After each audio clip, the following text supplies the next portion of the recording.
And the fists I've got him on with at the moment are his clenched fists, and each pair of hands are made really well with the finest detail, as he accurately appeared with wearing in the film, with the knuckle pads, the wrist strap for attaching the glove on with a buckle there, and you got the dots all the way around his main area of the glove and within the palm as well, and all the other details around in their glory, which make the figure look even more awesome.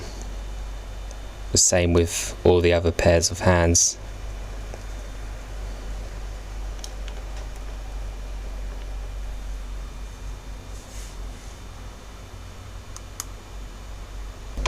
His heads can rotate 360 degrees round at the top area, and also the same with the bottom area, as that's the main area that's attached to the bulb joint inside. Arms go up and down and forward and back,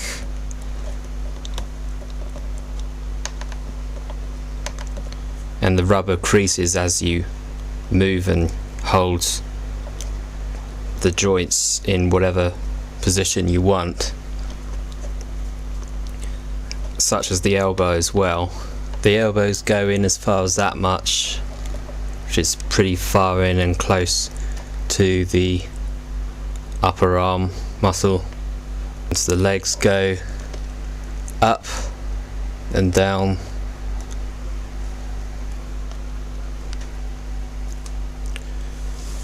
and also bends at the knee as far in as that much, but because of the rubber being creased and stuck in between the kneecaps, the leg does tend to come out more by itself.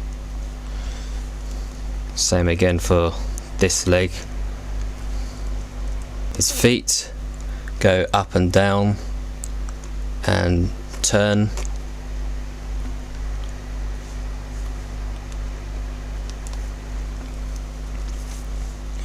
and his waist bends up and down and turns slightly, but the rubber at the front restricts him from moving too far because it's quite firm. A little advice about possessing this figure: take absolutely good care of it, because it can be quite delicate in many cases. Apart from the plastic die cast areas being easy to scratch, you've got the gauntlets, they turn within the plastic, but watch out for the sharp ends. They are quite sharp and very prickly at the tips as well.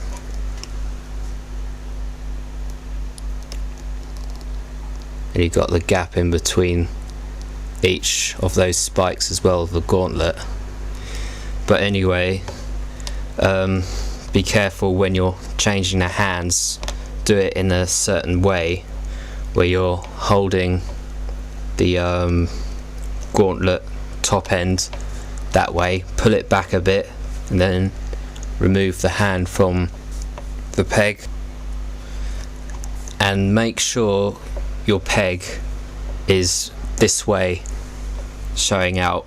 The other end is a thicker kind of nut end or mushroom shape end.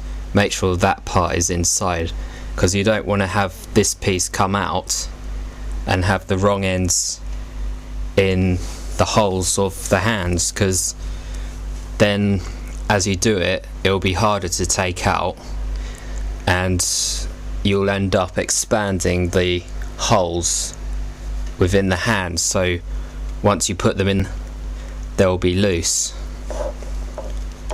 This hand hasn't had its hole expanded, so it's okay. It's bit of a firm, good grip inside, but be careful when you're removing the hands and replacing them.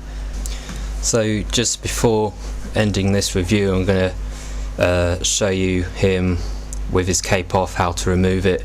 There are these plastic slide like pieces at the tips of the ends of the cape area here that slide under a hole, which is a bit tricky and annoying to get used to.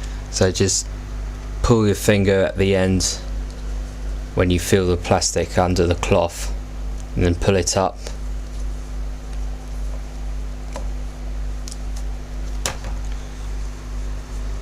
These are the under plastic pieces, and they're slide like looking plastic ends, and these you sort of scoop under the slot holes which are located here. So anyway, this is him without his cape now. Excellent battle armor looking Batman.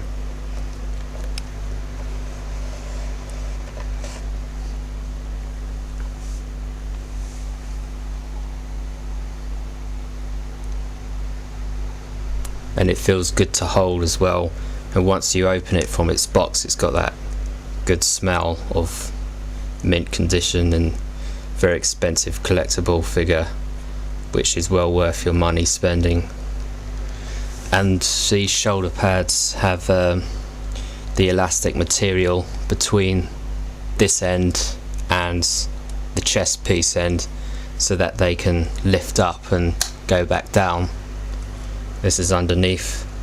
It's got those elastic bits at both ends, so it can flap down, and you've got more access for the arm to pose and articulate. Not so much restriction for it.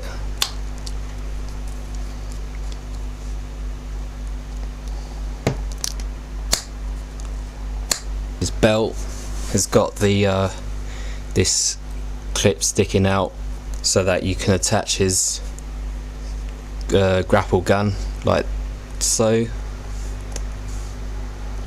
and this is the belt spread out like that, which is authentically detailed to the exact belt he wears in the film. And finally, I'm going to swap his heads. I'm going to take off the Batman masked head and change it to Bruce Wayne's head. So try to avoid contact with holding the gauntlets, as they're quite fragile, and just hold at the chest area. And the bulb joint for attaching the head is pretty firm, so give it a bit of force, but pull off like that. There's the bulb joint in there, and there's the hole that it connects into. And here's the Bruce Wayne head. There he is, unmasked. So I hope you've enjoyed this review. It's a great pleasure to possess this figure at last, which I've always wanted since seeing the reviews on YouTube, and it's been a pleasure reviewing him too. Subscribe to my channel if you like, and however much this costs, just get it, depending on how desperate you really want it. And if you're still not convinced about this figure, then I recommend viewing Sean Long's video review of this Dark Knight movie masterpiece Hot Toys figure. So any comments or questions, please leave at the bottom of this video. Soon I'll be reviewing the Dark Knight's Batpod for this figure to fit on separately, so stay tuned for that. Thanks a lot for watching.